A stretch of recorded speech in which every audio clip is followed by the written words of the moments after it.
سب سے پہلے طارق فتح صاحب کے پاس جانا چاہوں گا. فتح صاحب مجھے بتائیے, کیا افغانستان ایک بار پھر سے پاشان یگ جسے سٹون ایج کہتے ہیں, جہاں پر پتھر سے مار مار کے لوگوں کو مار دیا جاتا تھا, یہ سزا دینے کا طریقہ ہوتا تھا, اس میں پہنچ گیا ہے؟ بالکل ابتدائی عشق ہے. آگے آگے دیکھیے کیا ہوتا ہے.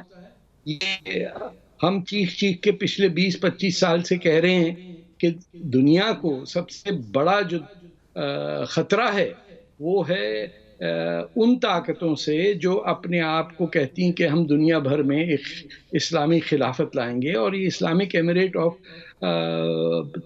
افغانستان جو امریکہ کی جہالت اور بے وقوفی کی وجہ سے, یا آپ کہیے کہ ملی جلی کنسپریسی کی وجہ سے ٹاپل کی ہے گورنمنٹ, اور وہاں انہوں نے اسٹریٹ کہہ دیا کہ AK-47 ہے, نیشنل اسمبلی ہے, ان کی پارلیمنٹ ہے, اور شریعہ قانون ہے.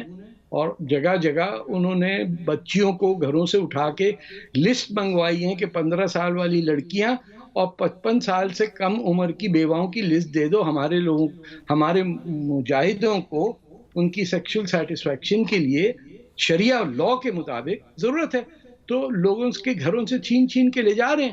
باقی دنیا کچھ بھی سوچے, جو شریعہ قانون ہے دیوبند کا, یہ بائی دا وے یہ ہندوستان کا تحفہ ہے. یہ سارے جو طالبان ہیں یہ دیوبندی ہیں, یہ وہیں سے آیا تھا. اور آپ پڑھ لیجئے کیا کیا فتوے, کیا کیا قانون ہیں. یہ ارون شوری نے بھی اپنی کتاب میں ڈیٹیل میں لکھا ہے.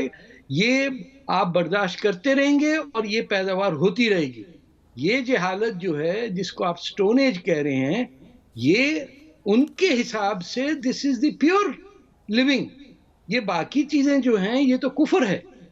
یہ جب صرف اونٹ, ہاتھی, مٹی, ریت, ایک دوسروں کو تلوار سے مارنا کوٹنا, جو اب تک یمن میں یہ نہیں طے پایا جا رہا ہے کہ مسلمان کون ہیں, تو باقی ہندو اور جو ناستک لوگ ہیں ان لوگوں کا تو حشر ویسے ہی خراب ہے. ہمارے سامنے ایک ایسا انسیڈنٹ ہوا ہے جو میرے خیال ہے 1956 کے سوئز کینال کرائسس کے بعد دنیا میں شفٹ آئے گا. آپ یہ بھی دیکھیے کہ یونائٹڈ اسٹیٹس آف امریکہ کے اندر کس قابلیت کے لوگ جیت رہے ہیں کہ آپ کو شرم آ جائے, جن کو پتہ نہیں ہوتا ہے کہ افغانستان ہے کہاں. آپ سے 1 یا 2 ہفتے پہلے تقریر کی تھی انہی بائیڈن صاحب نے کہ نہیں صاحب ایسے نہیں ہوگا, 10 سال جنگ ہوگی, یہ فلانا ہوگا. He didn't know anything.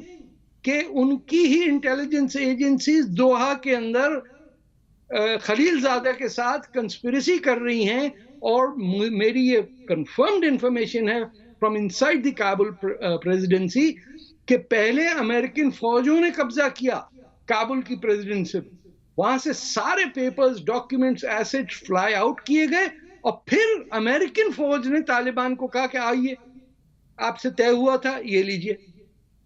یہ ساری جو کنسپریسی ہے اس کا سینٹرل فگر پاکستان ہے, جس کچرے کے ڈبے میں ہر قسم کا جھوٹا, اور آپ کے وہ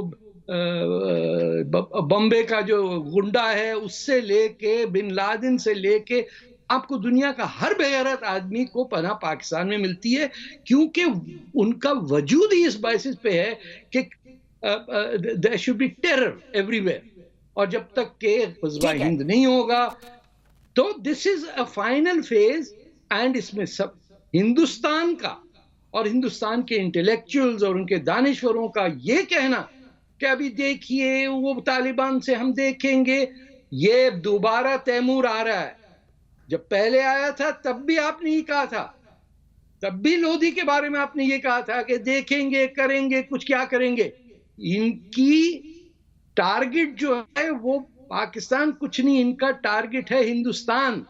یہ آج سے کچھ 10 سال بعد جب ہوگا تو یاد کر لیجئے گا, میں تو شاید نہ ہوں یہاں پہ, لیکن this is what they dream of. آج آپ کو پاکستانیوں کے چہروں پہ مسکراہٹیں کیوں نظر آ رہی ہیں کہ ہم نے تو کچھ بھی نہیں کیا اور ہمارا کام ہو گیا.